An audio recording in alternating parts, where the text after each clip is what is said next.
Boa noite, meus amigos e irmãos da Congregação Espírita André Luiz.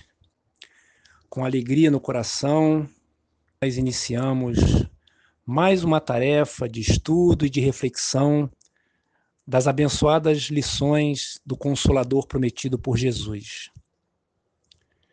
Possamos agora unir os nossos pensamentos e elevá-lo em prece de agradecimento a Jesus por mais essa oportunidade, por mais um dia. Senhor Jesus, te agradecemos a abençoada oportunidade de mais um dia de vida que o Senhor nos concedeu. Também te agradecemos esse momento de estudo e de reflexão em torno das lições preciosas da doutrina dos Espíritos. Que o teu amor possa nos envolver, que a tua paz possa estar em nossos corações, que possamos ser inspirados pelos nossos amigos da vida maior e que em teu nome possamos agora iniciar o nosso estudo na noite de hoje. Assim seja. Bom, meus irmãos, como já é de praxe, nós estaremos nessa noite refletindo sobre algumas questões de O Livro dos Espíritos. Vamos estudar o capítulo 12, parte do capítulo 12, da parte terceira, que trata da perfeição moral. E os nossos itens, que falam de virtudes e vícios, que estão nas questões de 893 a 903. E todas as vezes que nós falamos da perfeição moral, ou todas as vezes que nós estudamos sobre esse assunto, que é a finalidade de nós, seres humanos, criados perfectíveis, ou seja, aptos a nos tornarmos perfeitos, tanto em moral quanto no intelectual, condições essas que irão nos habilitar a sermos co-criadores numa escala um pouco maior de Deus. Então, todas as vezes que vamos refletir ou estudar sobre esse assunto, ou essa questão, que trata de perfeição moral, qualquer que seja a ideia, o âmbito que venhamos a refletir ou estudar, é bem interessante nós lembrarmos de duas questões muito voltadas para essa ideia da perfeição moral e que constam no Livro dos Espíritos. A primeira delas, que eu gostaria de relembrar, é a questão de número 919. Quando Kardec ele vai perguntar aos espíritos qual seria o meio mais prático que o homem teria para já nessa vida ele se tornar melhor e de resistir à atração do mal. E a resposta que ele obtém é: um sábio da antiguidade já vos disse, conhece-te a ti mesmo.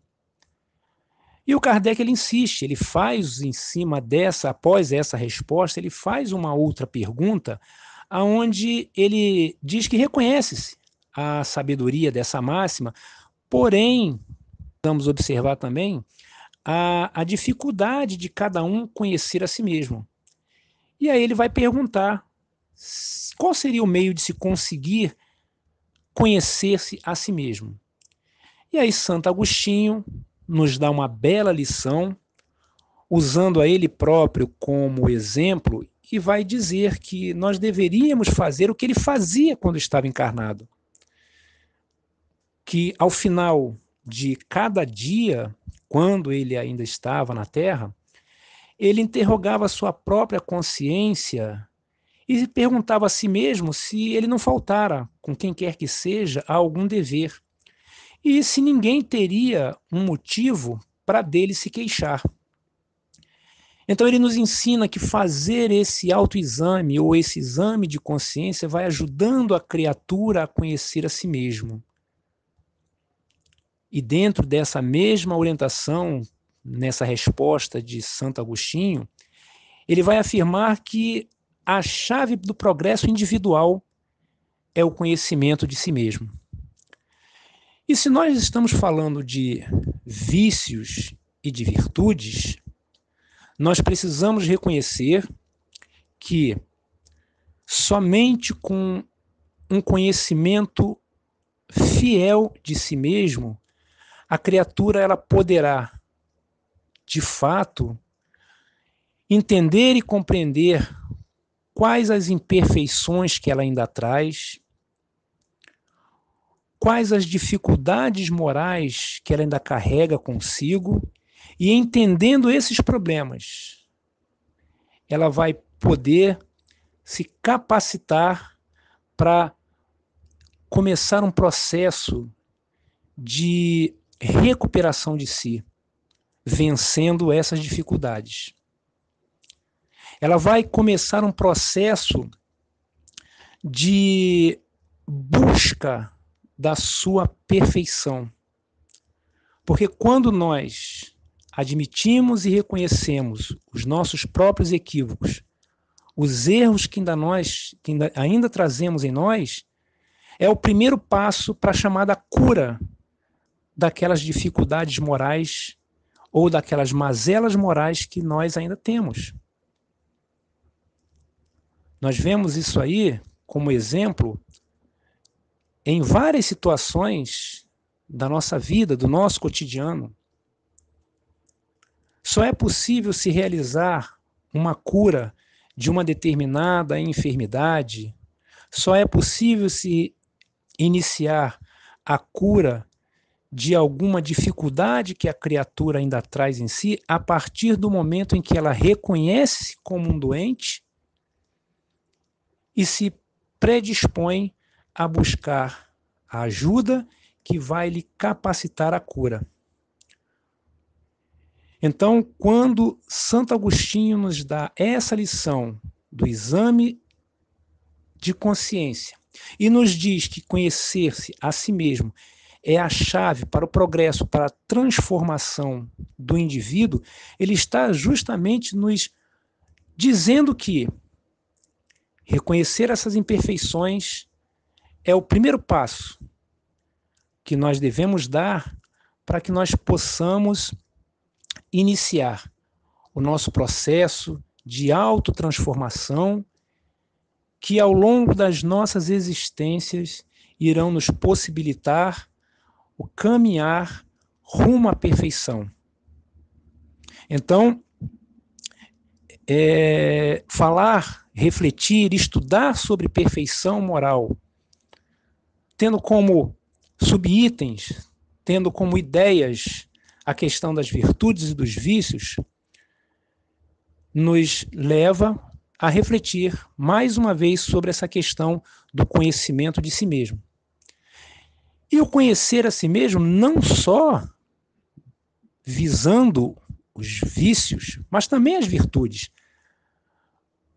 Porque se por um lado ainda nos reconhecemos muito imperfeitos, não podemos também deixar de reconhecer o avanço que nós já fizemos ao longo não só dessa vida, mas de outras que nós certamente já tivemos e que hoje nos permite, nos possibilita um entendimento, uma compreensão melhor e faz com que talvez aquilo que nós realizávamos no passado, hoje nós já tenhamos uma possibilidade maior, uma força maior para resistir. Então, observar também aquilo que nós já conseguimos adquirir, as virtudes que nós já apresentamos, não importa se ainda sejam poucas, mas as virtudes que nós já apresentamos e potencializar cada vez mais essas virtudes. Fazer com que elas sejam exemplos vivos do nosso processo de transformação, de reforma íntima. Então, falar de perfeição moral, que é um dos objetivos da criatura encarnada, atingir essa perfeição moral, nos leva a refletir, a pensar sobre essa questão do autoconhecimento. Uma outra questão que, ao falarmos da perfeição moral, nós gostaríamos de trazer aqui é a questão 625, também do Livro dos Espíritos, quando Kardec pergunta qual o tipo mais perfeito que Deus tem oferecido ao homem para lhe servir de guia e modelo. E a resposta é curta, objetiva e cristalina: Jesus.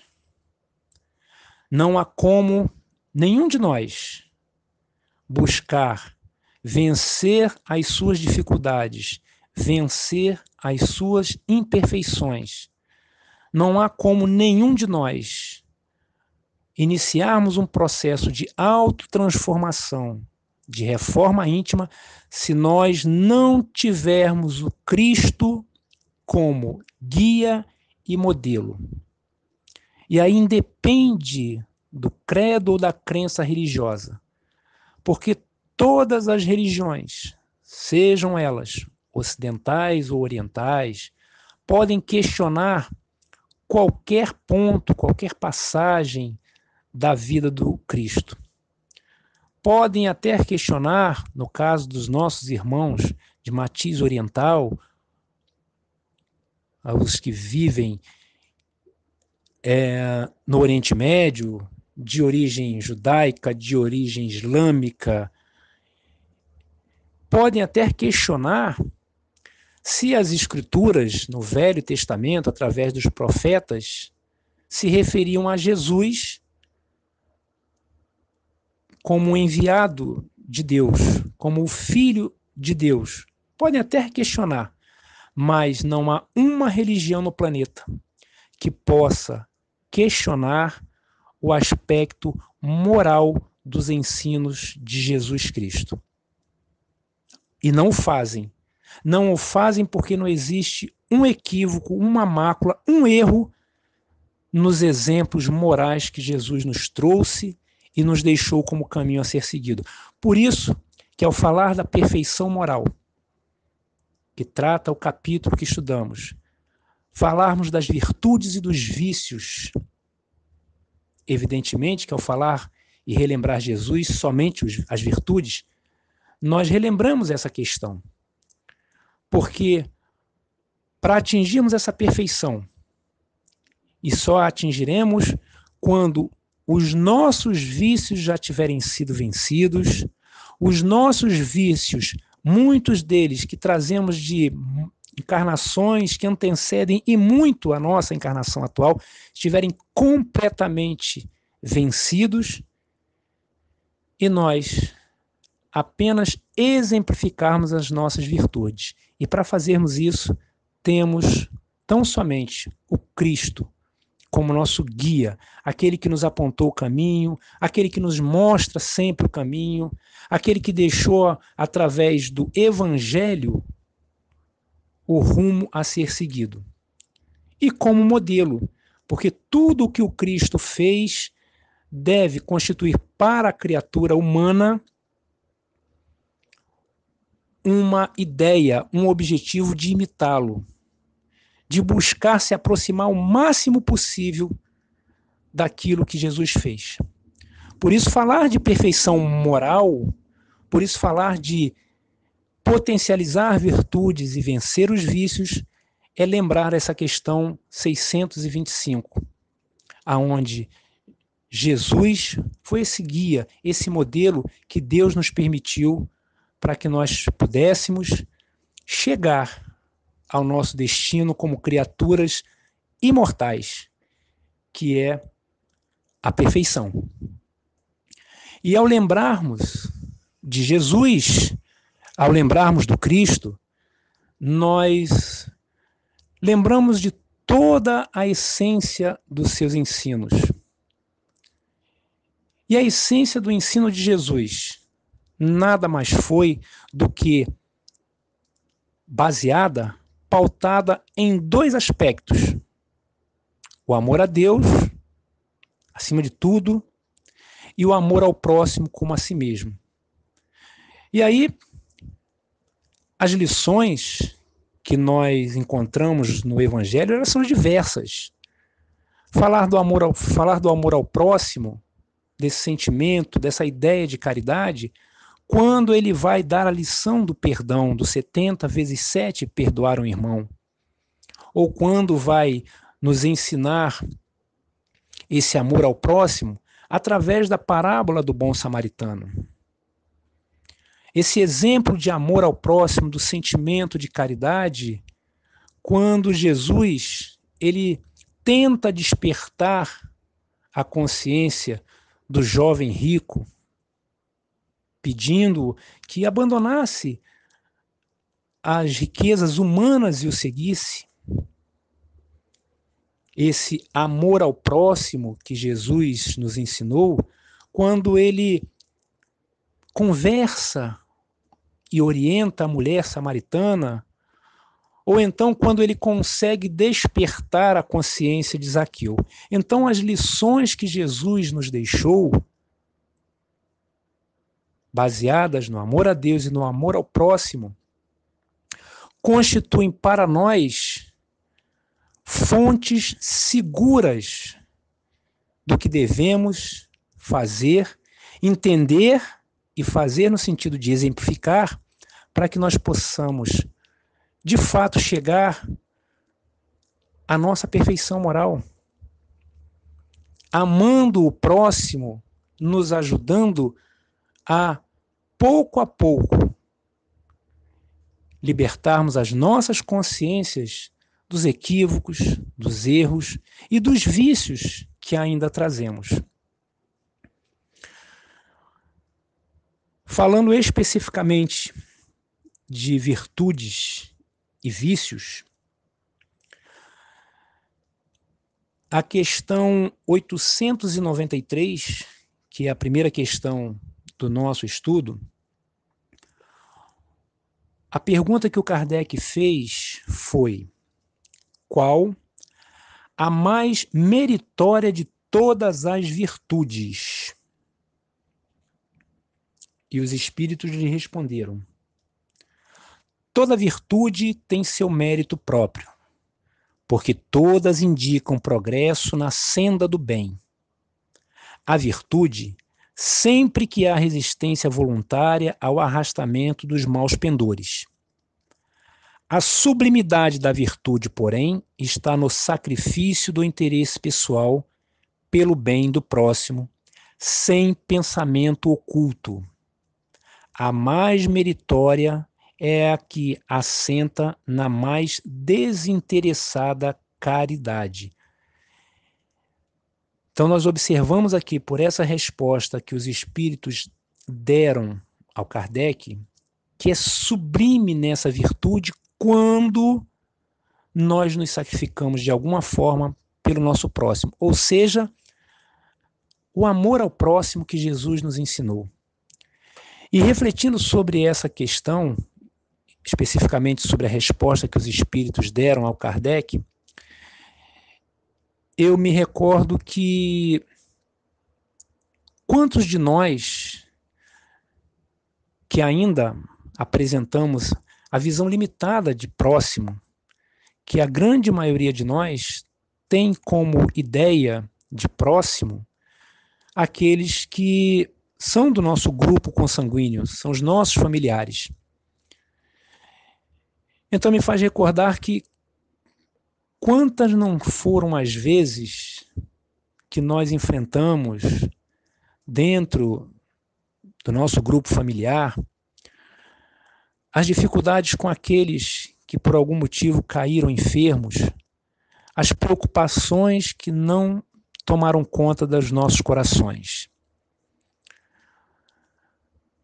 Os sacrifícios que talvez não tenhamos feito para que aquela criatura, nosso familiar, não recuperasse rapidamente a saúde.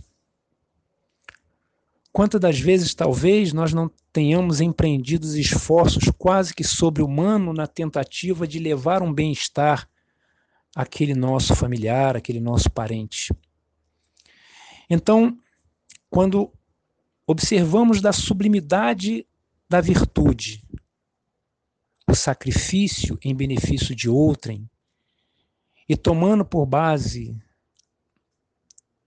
a questão no campo ou no âmbito familiar, natural, até que uma mãe se esmere para que seu filho adoentado se recupere, um filho em relação a seu pai, um marido em relação à sua esposa, ou a esposa em relação ao seu marido, natural, mas me faz pensar quando a nossa visão de próximo ela se ampliar para todos aqueles que compõem a humanidade ou para todos aqueles com quem nós convivemos fora do grupo familiar e tivermos esse mesmo despreendimento e tivermos esse mesmo mecanismo de ação tentando ajudar, tentando aliviar uma dor, tentando acolher de alguma forma,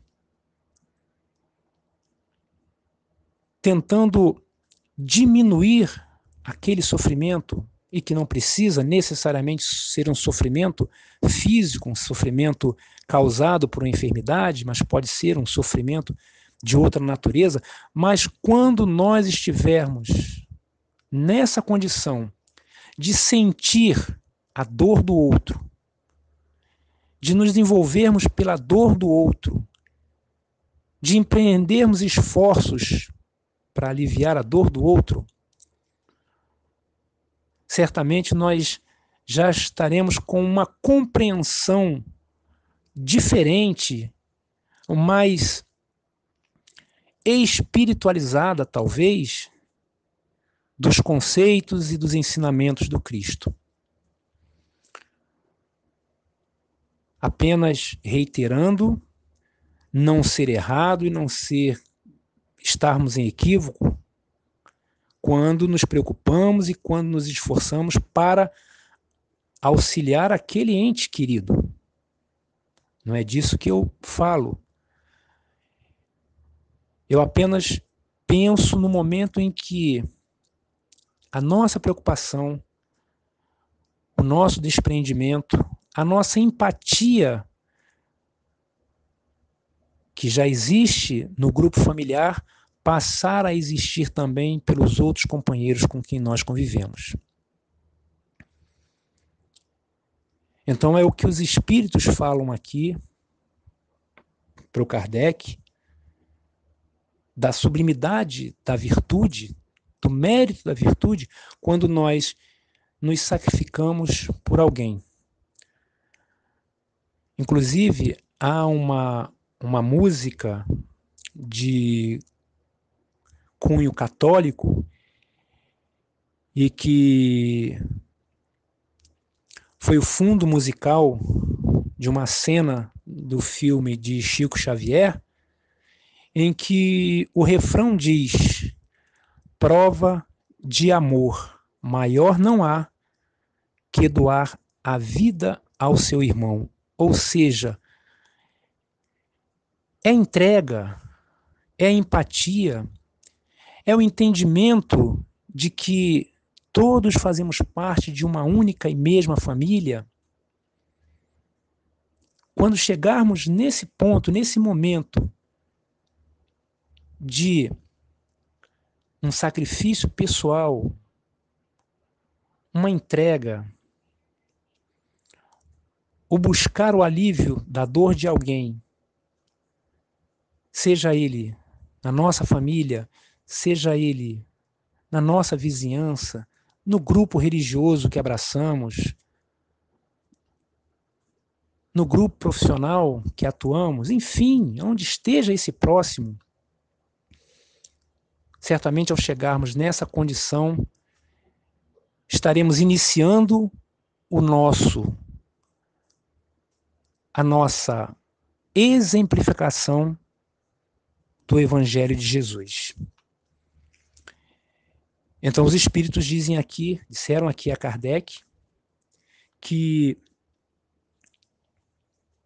é sublime essa virtude quando, sem interesse pessoal, nós nos sacrificamos pelo outro ou para o outro. E Emmanuel, no livro Religião dos Espíritos, há um trecho bem interessante que também pode nos ajudar a buscar exemplificar esse sacrifício pessoal pelo próximo, a buscar valorizar essa virtude. Ele vai dizer: imagina-te mudo e como serias grato a quem falasse por ti. Imagina-te cego e a alegria pelas mãos que te auxiliam a caminhada. Imagina-te tocado por certa moléstia e observa o contentamento pela visita de um amigo. Imagina-te sem pão no lar e raciocina sobre a felicidade no súbito amparo que te chegou. Ou seja, Emmanuel aqui, para que nós talvez possamos aprender a potencializar essa virtude do sacrifício pelo outro e para o outro, ele nos pede que façamos essa reflexão de nos colocarmos justamente no lugar do outro. Porque quando nós nos colocamos no lugar do outro, quando tentamos, de alguma forma, sentir a dor do outro, nós começamos a entender, de fato, o que é empatia. E a partir do momento que a gente começa a entender o que é a empatia, a dor e o sofrimento do outro, isso talvez nos ajude nessa busca, nessa caminhada de ajudar, de auxiliar, de se desprender pelo outro.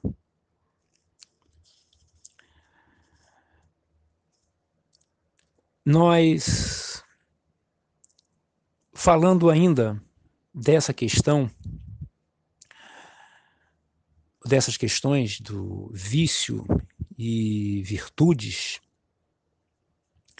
nós temos aqui na questão 897 algo que muitas das vezes mexe com as nossas concepções, mexe com as nossas ideias com relação a fazer o bem e como fazer esse bem. Porque o Kardec ele faz a seguinte pergunta: merecerá reprovação aquele que faz o bem sem visar a qualquer recompensa na terra, mas esperando que lhe seja levado em conta na outra vida e que lá venha a ser melhor a sua situação? E essa preocupação lhe prejudicará o progresso? Ou seja, fazer o bem, buscar potencializar uma virtude para fazer o bem, mas não visando nenhum tipo de reconhecimento ou recompensa na terra, porém visando um benefício na vida espiritual, ou certo benefício na vida espiritual. Isso merece alguma reprovação, alguma condenação? E os espíritos responderam a Kardec que o bem deve ser feito caritativamente, isto é, com desinteresse. E o Kardec ele ainda insiste, porque tem a subpergunta dessa questão. Ele diz: contudo, todos alimentam o desejo muito natural de progredir para forrar-se a penosa condição desta vida. Os próprios espíritos nos ensinam a praticar o bem com esse objetivo. Será então um mal pensarmos que, praticando o bem, podemos esperar coisa melhor do que o temos na terra? E os espíritos lhe responderam: não, certamente. Mas aquele que faz o bem sem ideia preconcebida, pelo só prazer de ser agradável a Deus e ao seu próximo, que sofre, já se acha num certo grau de progresso, que lhe permitirá alcançar a felicidade muito mais depressa do que seu irmão que, mais positivo, faz o bem por cálculo e não impelido pelo ardor natural do seu coração. Ou seja, o bem sempre será o bem aonde quer que ele apareça, aonde quer que ele surja, por quem quer que ele tenha sido feito. A diferença está, como os espíritos responderam aqui a Kardec, na intenção, na maneira íntima com a qual essa pessoa faz o bem. E eles dizem que aqueles que fazem o bem apenas para agradar a Deus, de fato já estão com um certo progresso realizado. São aqueles que se desprendem, aqueles que fazem porque isso para eles é necessário e natural, aqueles que nenhum tipo de recompensa, honrarias ou vantagens materiais ou financeiras irão agradar pelo fato de fazer o bem, porque eles simplesmente trazem já isso em si, ou já desenvolveram isso em si de uma maneira tão natural que eles apenas realizam, eles apenas praticam. E muitas das vezes eles não pensam nem mesmo nas consequências que isso pode ter. Eu, refletindo nessa questão, eu me lembrei de um fato acontecido na cidade do Rio de Janeiro, no centro da cidade especificamente. Talvez muitos irão lembrar do exemplo que eu vou trazer, que foi o incêndio daquele edifício Andorinha, bem ali no centro da cidade do Rio, na área ali do Castelo. Então ali houve aquele incêndio onde algumas pessoas perderam a vida. E houve um senhor que, naquela época, observando as dificuldades daquelas pessoas, algumas presas em andares, fogo consumindo tudo, ele conseguiu, me parece, me desculpem se eu estiver errado, mas me parece que ele conseguiu salvar aproximadamente 5 pessoas, sem ter o conhecimento técnico como bombeiro ou socorrista. Ele simplesmente, vendo o sofrimento das pessoas, aquelas dificuldades, ele começou a entrar no prédio em chamas e ia retirando as pessoas. Ele foi retirando as pessoas. E me parece que ele conseguiu salvar 5 pessoas. E ele perece, ou seja, ele desencarna nesse incêndio, porque ele tenta entrar para tirar mais alguém. Mas infelizmente já fisicamente desgastado, e a fumaça e o fogo já fora de controle certamente lhe trouxeram um prejuízo físico e ele tomba dentro do edifício em chamas. E a história dele vem à tona, contada pela própria filha, que a ouviu de pessoas quem ele pôde socorrer e a quem ele disse: não, eu preciso tirar mais alguém. E a filha à época diz: conhecendo meu pai, eu não esperaria dele outro tipo de atitude. Então vejam que uma pessoa que diretamente não tinha nada a ver com aquele ocorrido. Era alguém que passava por ali, que talvez estivesse se deslocando para suas atividades profissionais do dia, mas tomada pelo impulso de ajudar, de auxiliar, o despreendimento em favor do próximo, a empatia pelo outro, o faz salvar algumas pessoas, e quando ainda tenta salvar mais algumas, não consegue, porque fisicamente ele acabou se desgastando e acaba desencarnando. Então, esse é o bem que é feito sem se pensar em nenhum tipo de recompensa na vida pós-física. As pessoas que trazem esse tipo de sentimentos, elas nem se preocupam como será a existência delas no mundo espiritual. Elas querem ajudar, elas querem auxiliar, mas aqui, São pessoas que talvez no consciente já tragam a ideia de que façamos aqui. E se tivermos que ter algum tipo de recompensa, Deus é quem sabe. Do contrário, existem aqueles que até fazem o bem, levam algum tipo de benefício a irmãos que sofrem, mas o fazem de maneira preconcebida, planejada, premeditada. Então são aqueles que ainda precisarão aprender que o bem se faz de forma desinteressada. Porque quando nós realizamos qualquer ato que possa ser bom aos olhos de Deus, nós não podemos nos permitir jamais negociar com Deus.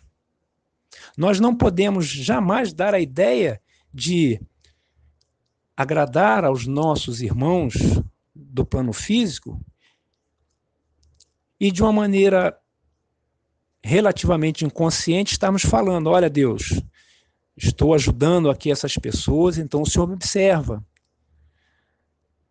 Porque quando eu desencarnar, se for possível, me arrume um bom lugar aí no plano espiritual.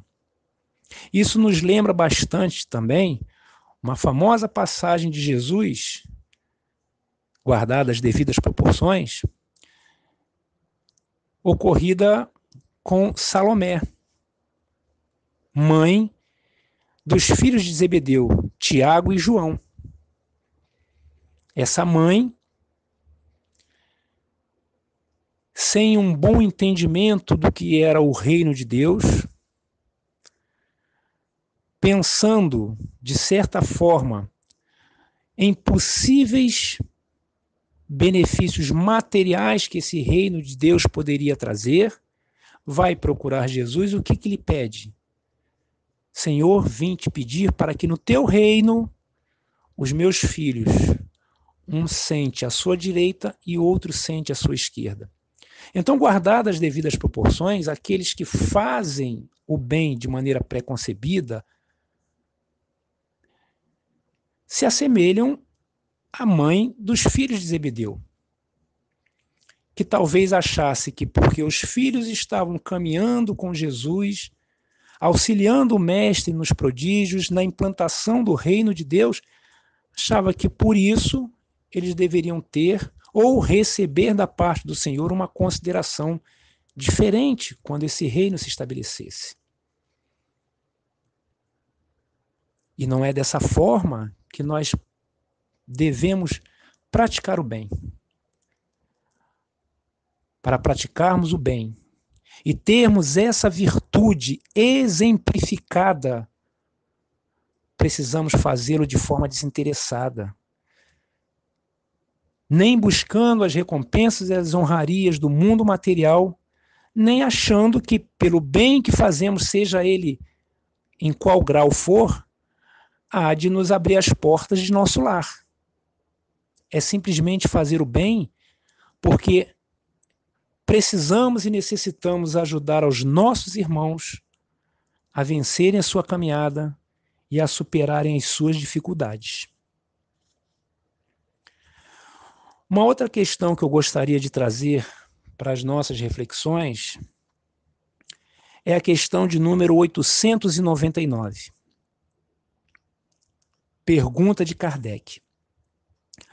Qual o mais culpado de dois homens ricos que empregam exclusivamente em gozos pessoais suas riquezas, tendo um nascido na opulência e desconhecido sempre a necessidade, devendo o outro ao seu trabalho os bens que possui? Ou seja, dois cidadãos ricos e utilizam-se das suas riquezas simplesmente para as suas satisfações pessoais.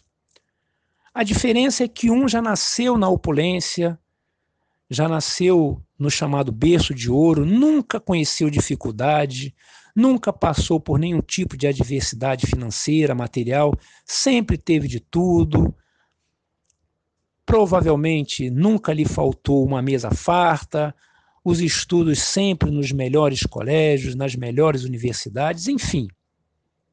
Aquele que herda a riqueza, porque já nasceu dentro dela. O outro conseguiu ser rico, mas à custa de muito sacrifício, muito suor, muito trabalho, provavelmente muitas noites de sono perdidas, muitas dificuldades no campo financeiro, material, talvez alguns períodos de fome, mas conseguiu vencer com a luta, com a persistência e consegue se tornar rico, mas que também utiliza a sua riqueza para a sua satisfação pessoal. E o Kardec procura saber dos dois, qual deles seria o mais culpado por empregarem dessa forma as suas riquezas. E os espíritos respondem a Kardec: aquele que conheceu os sofrimentos, porque sabe o que é sofrer. A dor, a que nenhum alívio procura dar, ele a conhece. Porém, porém, como frequentemente sucede, já dela se não lembra. Ou seja, eles colocam aqui como culpado, como mais equivocado, aquele que era ou que viveu parte da sua vida sentindo e saboreando as dificuldades financeiras e materiais, sabe o que elas representam, sabe como são angustiosas as noites daqueles que não têm o pão para ofertar ao seu filho, ao seu familiar, sabe das ansiedades quando não há nada para se oferecer à sua família. Então, aquele que viveu, que experimentou tudo isso, e que hoje é rico, e nada faz para aliviar a dor, o sofrimento de alguns dos seus irmãos de caminhada, esse é o mais culpado. Porque Deus lhe permite a experiência na pobreza, sentir as dores e as angústias da penúria, da escassez material, e quando na mesma existência lhe permite tornar-se financeiramente equilibrado, é para que ele lembre-se daquele momento e saiba que existem muitas pessoas que precisam e que necessitam do seu auxílio. Não se fala aqui da criatura que passa por essa experiência sair a distribuir de maneira até desarmônica os seus bens financeiros. Não é disso que se fala. Mas existem muitas maneiras, muitas formas de se ajudar, de se amparar, de auxiliar. Existem muitas formas de se trazer a paz a uma determinada família. E quando aquele que já experimentou a prova da pobreza e que hoje se torna rico não faz, ele é extremamente culpado. Nesse momento, o vício que talvez ainda traga do orgulho, do egoísmo, se potencializam nesse ser. A riqueza que poderia lhe ajudar a exaltar a virtude da humildade, a virtude do amor ao próximo, a virtude do enxugar uma lágrima, ainda não se potencializa nesse ser. O que infelizmente ainda aparece é apenas o orgulho. É o achar como muitos acham. E existem pessoas que assim acham e pensam: se eu venci, qualquer um pode vencer. E são coisas que não estão longe da nossa realidade. Lembro aqui mais um exemplo que já tive a oportunidade de, em nossas nossos encontros presenciais, já tive essa oportunidade de contar de uma senhora moradora no município de Nilópolis,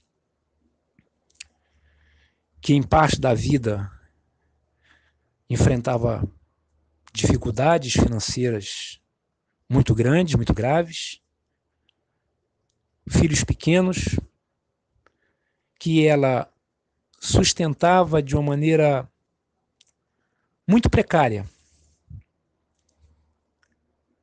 catando latas, papelões, que era o que ela vendia para que com aqueles parcos recursos ela pudesse comprar o alimento que levava para sua casa, humilde, simples e desprovida de qualquer tipo de beleza material. Muito simples, pessoas que nós rotulamos naturalmente como extremamente pobres. E essa senhora, que vivia a catar latas e papelões para revender pelas ruas de Nilópolis,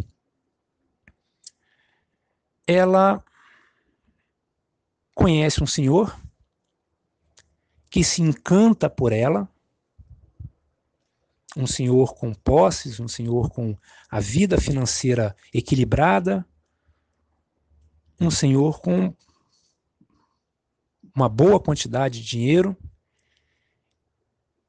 e aquele encantamento se transforma num casamento e, consequentemente, a vida daquela senhora ela muda, como se diz no ditado popular, da água para o vinho. E aí ela passa a morar numa bela casa, passa a ter condições financeiras, belas roupas, os filhos passam a estudar nos melhores colégios de Nilópolis, ela passa de uma pessoa que se utilizava da simplicidade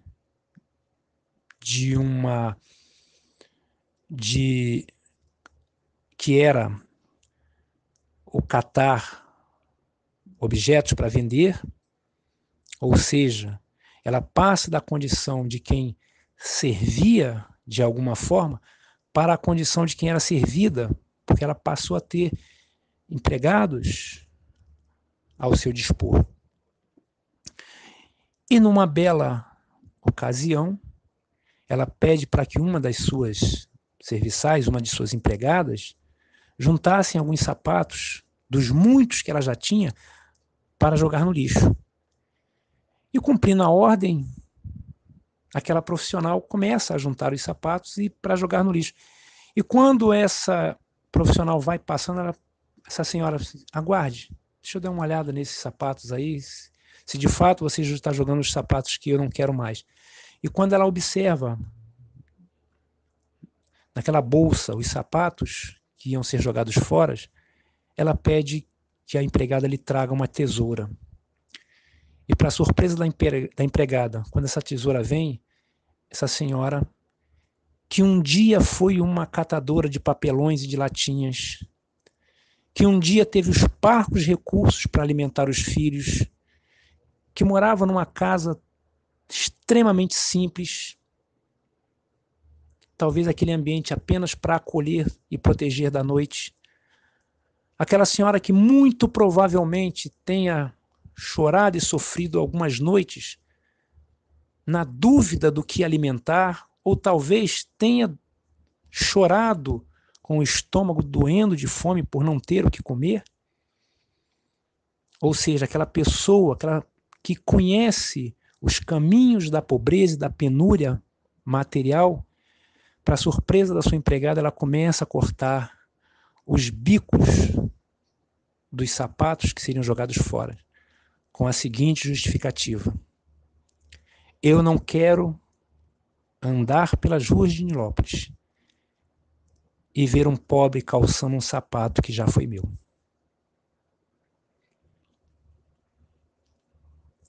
Então esse exemplo nos remete a essa questão que os espíritos responderam a Kardec. Aquele que conheceu a dor da penúria material, aquele que chorou com angústia de não saber o que seria o dia seguinte, aquele que se desesperou por não ter o alimento para si ou para os seus familiares. E que um dia, com a permissão e as bênçãos de Deus, vê a vida transformada, se torna rico e não se utiliza da experiência na pobreza e dos recursos materiais que hoje tem para, de alguma forma, buscar diminuir o sofrimento de irmãos que ainda vivem na condição que ele viveu um dia, esse é muito mais culpado do que aquele que é rico e que não conheceu a dor e o sofrimento de não ter o que comer e de talvez não saber o que seria ou o que poderia ser o dia seguinte. Então, quando nós falamos da perfeição moral que devemos atingir, quando falamos de potencializar as nossas virtudes, nos aproximando desse modelo de amor que é o Cristo, falamos de fazer o bem de maneira desinteressada.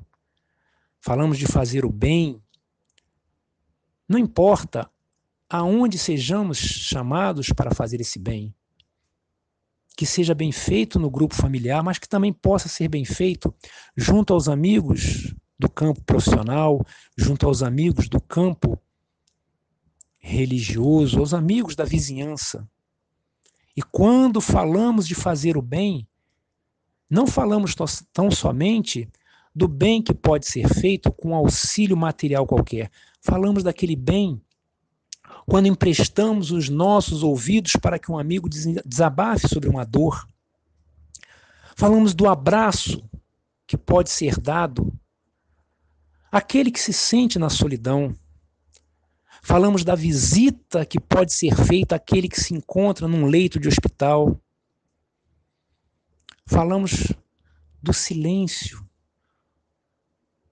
com a qual nós podemos ofertar a um irmão e de lágrimas silenciosas que podem representar para ele a certeza de que ele não está sozinho.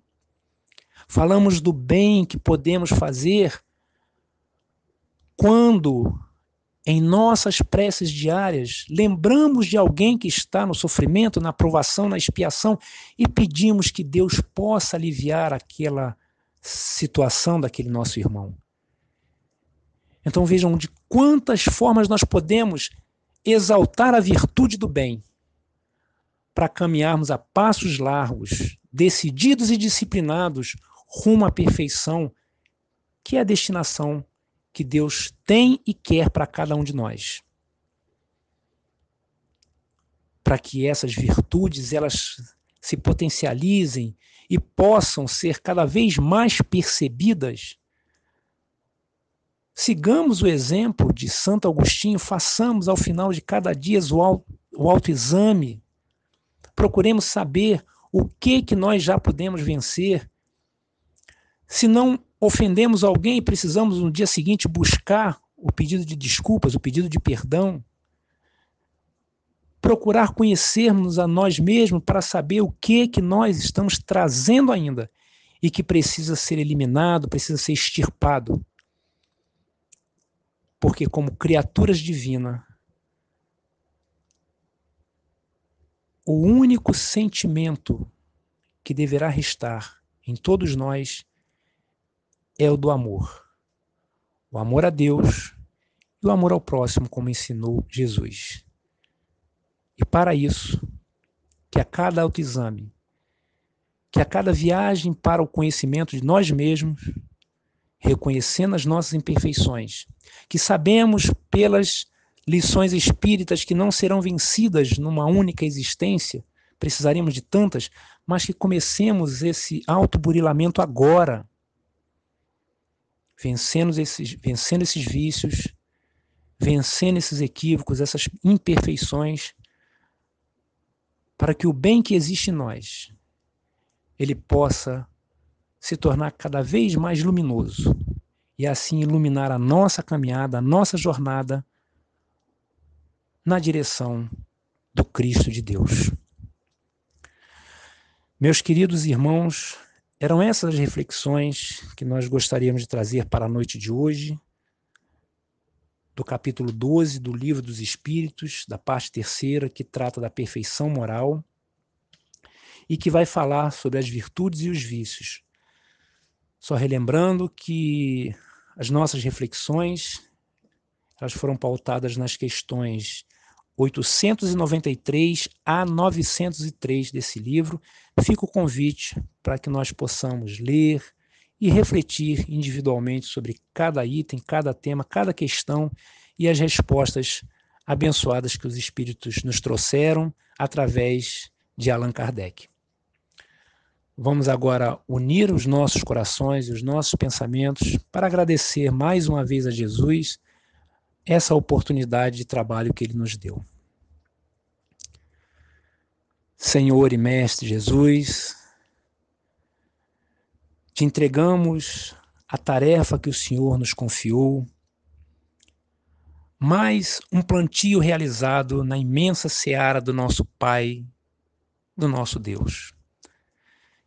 Agradecemos por essa oportunidade, Jesus, de refletirmos sobre essas lições e de buscarmos, a partir dessas reflexões, melhorar a nossa compreensão, a nossa comunicação contigo e, quem sabe, termos forças e disciplinas maiores para exemplificar daquilo que aprendemos, auxiliando não só o nosso caminhar, mas o caminhar dos irmãos que convivem conosco.